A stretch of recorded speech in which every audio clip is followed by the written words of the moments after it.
a shit about Christmas anymore. I mean, aside from kids, of course. Because kids have got Santa, a huge, jovial man that brings them presents in exchange for cookies. And what do adults get? We get sock sets and the annual trip to Aunt Mary's. But kids love Santa. And it's Santa, really, that makes Christmas so fun. It was about the time that I stopped believing in Santa that Christmas stopped being as enjoyable for me. What is so earth-shattering about the man in the red suit? What makes Santa so awesome? I wouldn't have a clue because I'm not a kid anymore. That mojo wore off for me a long while back. And it's hardly fair, is it? Because Christmas is supposed to be the longest and most exciting holiday of the year, right? So I decided to get that feeling back, even if I had to steal Santa's powers for myself. Getting inside wasn't difficult, with Santa School just a hop, skip, and federal police clearance away from a job interview. Santa School, a veritable repository of Santa-related knowledge, soon taught me about a variety of Santa misconceptions I'd constructed for myself. Number one, no ho-ho-ho. It scares the bejesus out of kids, apparently. Number two, the most convincing Santa is the best liar. And number three, the most important task for any Santa in every Christmas time is to avoid accusations of child molestation. To that end, I was taught about Santa's white gloves. Santa's white gloves are designed to be bright, attention-grabbing, and above all, visible. They're a signpost to every parent saying, "See, everything's fine, everything's above board. I'm not having any jollies beyond the Christmas variety." Considering the amount of photographs produced by a single Santa every year, the importance of the gloves is further enhanced because every single photograph has the potential to become photographic evidence. Once all the pedophile issues were made clear, I was pretty much done with my training and good to go. I was assigned a suit, a shopping centre, and my 14 4-hour shifts. Away I went.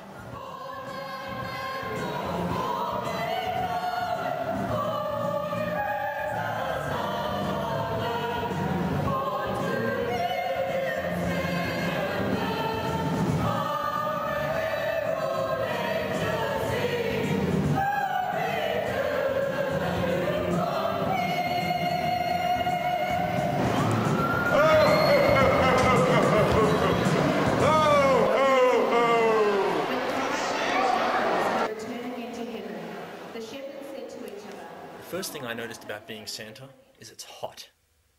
A 100% polyester suit on top of my belly padding kept me a toasty 5 to 7 degrees warmer than my surrounding environment.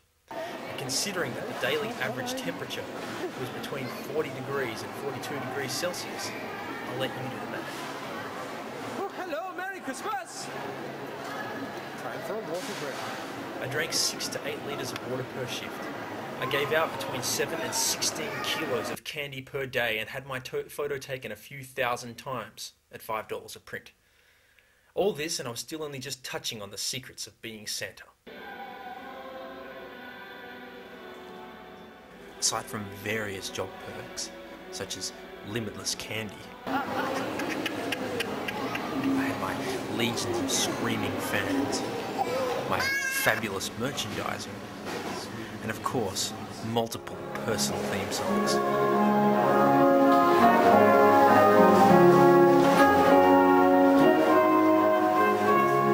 mean, sure, there were moments when I felt like I really was the man, the king of Christmas.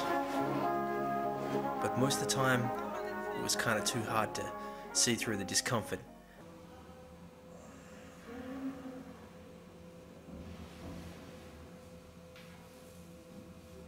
Beard cuts into my ears something bad.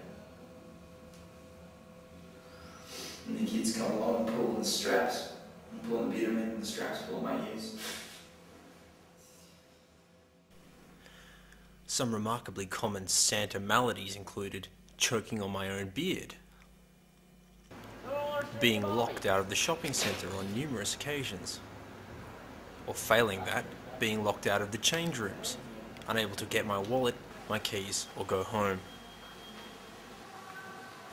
All added to the fact that at least 50% of every day consisted of this.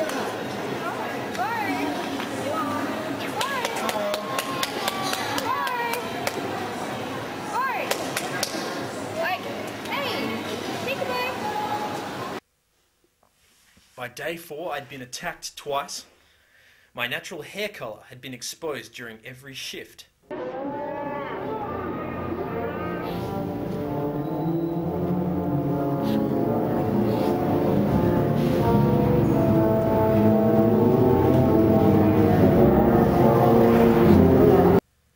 I'd been scolded by parents in front of their children on 3 separate occasions, and I'd completely forgotten all of my anti-pedophilia paranoia training.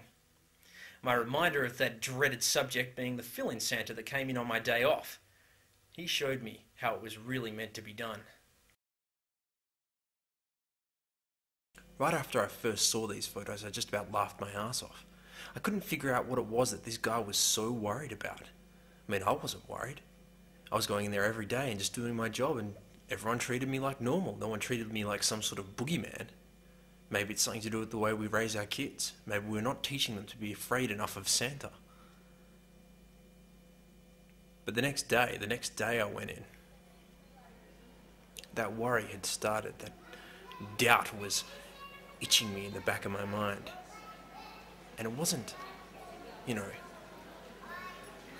maybe I'm gonna start touching kids. No, the thought was, geez, I hope no one thinks I'm touching kids.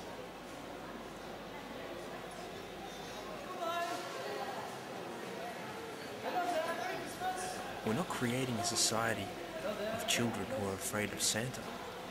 We're creating a society of people who are afraid that everyone else thinks that they're a sexual predator. And it's not that we're going to end up with kids not being allowed to see Santa. We're going to end up not having anyone willing to risk being Santa.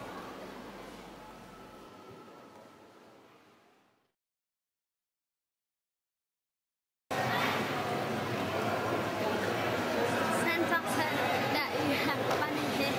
I have funny hair. Yeah. That's Santa's mean. I soon came to realize that Santa ain't no myth. Santa is a very tired, hot, and cranky man whose existence consists of several hours of adoration followed by long periods of in-character loneliness. So if Santa's all fake, if Santa's just a tired, hot, paranoid man in a suit, where does his power really come from? What makes kids adore him so much? The answer? Bribery. Candy, toys, and the promise of further candy and toys. I realized that the reason I wasn't enjoying Christmas as much as I used to when I was a kid was not because Santa was missing. Hell, I'd become Santa, and I still wasn't having a good time. No, the reason was because I wasn't getting anywhere near enough candy and toys. Meanwhile, honest pensioners, men with extensive background tests and years of playing at being Father Christmas under their belts, worry about being accused of child molestation for 3 weeks out of every year, when the whole character could just be bypassed in favour of a truck that backs into the mall every Christmas Eve and tips candy onto the floor. And with a record low number of people signing up to be Saint Nick this year, we might not be all that far off.